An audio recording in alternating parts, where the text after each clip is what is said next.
What's going on, everyone? It's time for another horror film review. Today we're actually, well, it's spooky season, so there's going to be a lot of like horror, sci-fi, fantasy, thrillers, and stuff like that. I'm going to try to do as many of them as we can this October. So yeah, we're going on. So we're technically this one was supposed to be uploaded yesterday, but I'm doing it today. You're getting two today, so yeah, we're starting. So to kick things off, I thought I'd do a Blumhouse horror film that some people don't talk about, and it's called The Vigil. So I got this in a horror pack a year ago, I think. But yeah, I finally got around to watching it.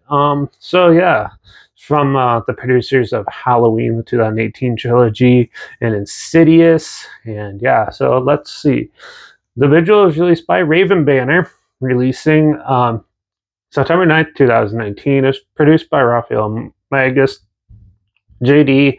Lefschatz, and Adam Margolis, and it was written and directed by Keith Thomas, who only did two other films. He actually directed Firestarter, the 2022 remake, which I heard is awful, but I do have it, and I will be doing a review on that eventually.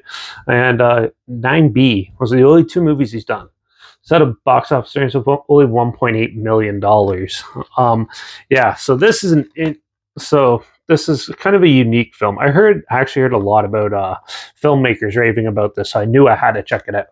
So the Vigil is first Vigil is back an old Jewish practice is they'd have a sommer, and they'd either paid or someone selected from their family to watch over the dead body of the person who did it to make sure no evil spirits or anything can get to him in the first 12 hours or something like that, and basically so his spirit can pass on fully to the afterlife. So yeah, so the film takes this concept of a young guy who is basically strapped for cash and stuff, so he takes on this role, and he goes and he meets the wife who has a little bit of schizophrenia or dementia and stuff, and yeah, so him and the fellow Jewish pastor hooks him up with this vigil. So he sits there and he starts going about his time, and slowly but surely weird dark things happen throughout the house and stuff, and he's not sure if it's him or if it's actually something there, because you slowly learn that he is not mentally there half the time. And yeah, and it's a one location, only a few actors, and a good haunted house, almost psychological horror thriller you get. So yeah, this film is really well acted.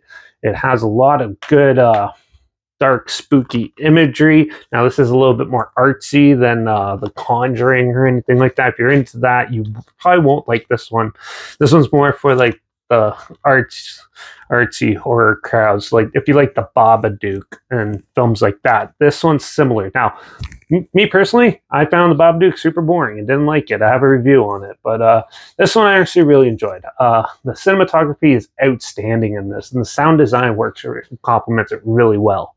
Also, they did a great job with the minimal actors, and the majority of the time it's in a one-stop location, and they do a great job at utilizing that and to a full effect. It does sort of have an Insidious feel at some points, and yeah, it does a good job at creeping you out, but keeping a good narrative, and it looks fantastic. I was drooling over half the shots in this movie, and that a few things I didn't like about it. It is one of those movies where they try to incorporate tech, like the tech stuff. So he's texting on his phone instead of just showing you the phone, though. They do put it up on screen, which that just drives me nuts in movies when they do that. But I know they do it just they could keep the one shot. But yeah, just stupid little things like that. And also, it's in English, but half of they speak in was it Arabic or something like that, the traditional Jewish language. They do that for half of it when it's only them in a room, and it's why? The films in English just do it that way, but it's a little confusing, things like that. But overall, I thought this film was pretty entertaining, and overall, I thought it was a decent one. By no means a great movie. I really like the cinematography, and I see why filmmakers are drooling over this and raving about it, but I do also see like a good little story, and it's a good little spooky artsy film if you're interested in it. So I'm gonna give The Vigil a 3.5. I actually really enjoyed this. I'm not sure where you can find it right now. Like, I have it out here on Blu-ray. I checked it. That's how I watched it. But if I can find it, I'll link it down below. If not, I'll link the trailer down below at least, so you can see that and see if it might be something of your interest. Also, link down below is my Instagram. That's where I post clips of films I'm going to review in the future on my stories. Yeah, the film title, hashtag subgenre film, the hashtag so you're aware of it. Also, my Letterbox is down below. JP reviews. That's where I post my first star rating for watching the films. And my Twitter's down below. Reviews _ Derek. So follow me on those platforms. Stay with the channel.